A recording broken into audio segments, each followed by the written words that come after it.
So the 3 arguments of casting in the big fight.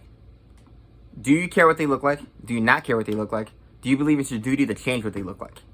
So I look at IPs and franchises as an originator. Some creator made a painting, and it's your job when you're adapting someone else's work to add to that painting. To me, you're subtracting from the art piece as a whole when you change the style and the paint color. The paint color is the person's identity, and the style is their personality. So what you are as a human being is a who and a what. And what you are is what you look like. So you look at Freaky, Vince Vaughn gets swapped with a little girl, and he's a serial killer, and she has to go convince in Vince Vaughn's body that she's the girl that they know. Well, the reason they don't know that, and the reason they're freaking out, and the reason they have to go into depth with conversations is because half of our identity is missing. What you look like is half of your being. It's half of your person. And the other half is who you are. So the thing is, when you swap a character out, I'll take Namor, for example.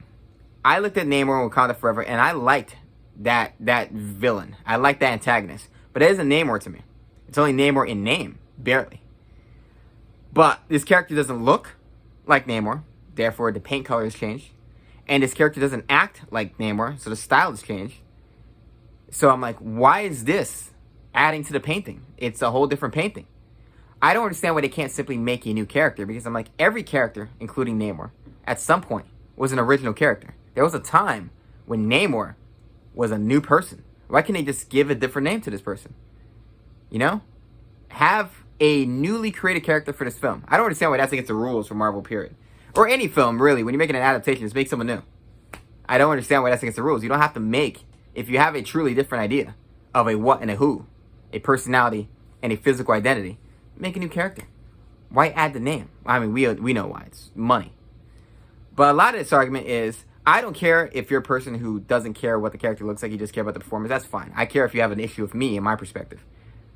But I definitely care if you think you're going to shatter the escapism, if you will, by correcting a real-life problem, pretending you're correcting a real-life problem, by changing the painting because you think the painting itself is problematic. Because you're like, well, this painting was made at a time where the only paint they had was white. Well, I'm like, okay, so make something new. Not with that painting. Get your own canvas and make something new. I don't see why that's an issue. And it's because laziness. It's because these people don't want to take the risk in Hollywood to make something new. So what they're trying to do is just make a new painting on top of a painting and then pretend it's the same thing. I'm like, you're just grifting off someone else's work.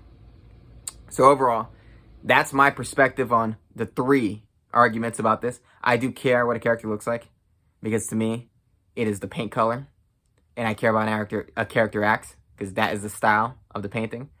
And it's like, you got to have one or the other. But really, you should have both. You should strive to have both. That is the best way to do an adaptation. Otherwise, create something new. Simple as that.